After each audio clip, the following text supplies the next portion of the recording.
So let us begin with a new question, and this question number 4. It's a very special question because by this type of question, like in question number 3 and question number 4, you will understand the basic rules of parallel lines.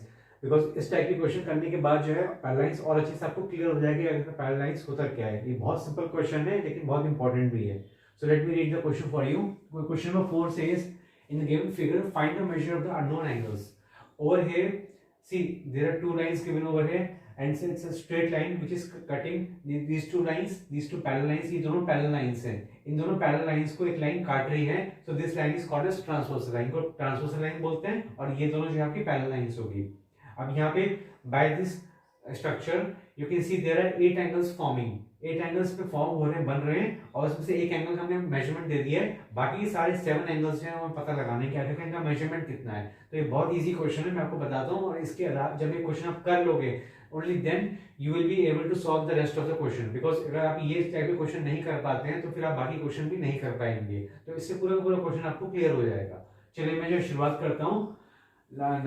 हमें सारे निकालने हैं, आप चाहे sequence wise चलें ABCD से या जैसे भी चलें. नाउ 110, अब देखिए ध्यान से देखिए ये 110 है. जब ये 110 है तो डेफिनेटली जो ए वाला है, ए वाला भी है, that will also called as 110. अब क्यों 110 है? ब्रैकेट में क्या लिखेंगे? Because of its corresponding angles. Corresponding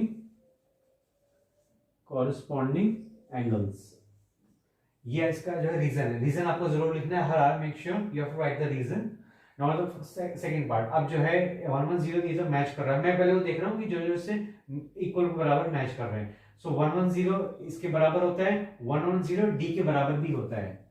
your angle D is also equal to 110. मैं क्या लिखूंगा ब्रैकेट में? That is alternate interior angles. Make sure alternate interior angles इसको बोलते हैं हम इस तरीके से. अब जो ये है, ये और ये जो है बराबर नहीं होते हैं. ये जो है ये क्या होते हैं? ये आपके 180 के बराबर होते हैं. दोनों को टोटल करने 180 के बराबर होंगे, लेकिन but they are not called as equal angles. So they are supplementary angles. ये दोनों का टोटल 180 के बराबर होता है. तो मैं देखता हूँ. देखिए ये आपका ए ये हो गया. मेक श्योर कि जो ए भी आपका 110 हो गया, डी भी आपका 110 हो गया आपका. मैं लिख देता हूँ यहाँ पे ए 110 और डी आपका 110. ये निकल गए दो हमारे angles.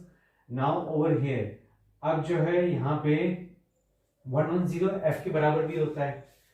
Angle F is also equal to 110. तो क्या रीजन है? What is the reason for that? Because these are called as vertically opposite angles. मैं शॉर्टकट वे में लिख रहा हूं, वर्टिकली अपोजिट एंगल्स. ये जो है आपका ये इस तरीके से ये तीन आपके बराबर हो गए. अब जो है बाकी के मैं जो है बताता हूं कि बाकी कैसे सॉल्व करेंगे. नाउ जो है अब जो इक्वल एंगल्स थे वो मैंने आपको बता दिए. Now we will begin with this different type of angles. जैसे कि सी है. अब सी के लिए मैं यहाँ पे कहूँ क्या होता है सी. So angle C. तो एंगल सी निकालने के लिए मुझे क्या करना पड़ेगा? 180 डिग्री माइनस 110 ये मुझे करना पड़ेगा. And the answer is for that 70 degree. 70 degree answer है. और ब्रैकेट में क्या लिखना पड़ेगा इसके लिए? ब्रैकेट में लिखना पड़ेगा को इंटीरियर एंगल्स. सो इट्स को इंटीरियर एंगल्स. को इंटीरियर कह लीजिए, अलाइड एंगल्स कह लीजिए, इनको आप आमने सामने इनको को इंटीरियर एंगल्स बोलते हैं. और मेक श्योर कि जो ये बगल बगल है इनको बोलते हैं एडजेसेंट एंगल्स. सो अब जो सी है, सी निकल गया हमारा. सी आ गया, दैट इज 70. ये 70 हो गया. अब ये निकालना है. तो ये डेफिनेटली भी अंडरस्टूड है कि जो आपका एंगल बी है, एंगल बी भी जो है आपका 70 हो जाएगा. क्यों हो जाएगा 70? क्योंकि आपस में आमने सामने जो है वर्टिकली अपोजिट एंगल्स कहलाते हैं. Vertically opposite angles. ये भी आपका जो है 70 हो गया. अब जो है अब देखिए एफ ऑलरेडी हमने निकाल दिया 110. अब जो है ये अगल बगल के भी जो है, जैसे कि फॉर एग्जांपल आपका ये 110 ऐसे ले लीजिए या ऐसे ले लीजिए. ये इसके एडजेसेंट है और ये इसके एडजेसेंट है, एक ही बात है. तो पहले मैं एंगल ई लेता हूं. सो एंगल ई जो है आपका क्या होगा? एंगल ई जो निकालने के लिए 180 डिग्री माइनस 110 करना पड़ेगा. And the answer will be again 70 degree. 70 degree है. ब्रैकेट में क्या लिखेंगे आप? It will be called as adjacent angles. मैं शॉर्टकट तरीके से लिख रहा हूँ, इतना चल जाएगा, कोई दिक्कत नहीं है। 70 डिग्री। अब ये वाला है भाई, ये भी अंडरस्टूड है कि इट इज आल्सो 70 डिग्री, क्योंकि आमने सामने है। सो मैं लिखूंगा angle G is equal to 70 degree.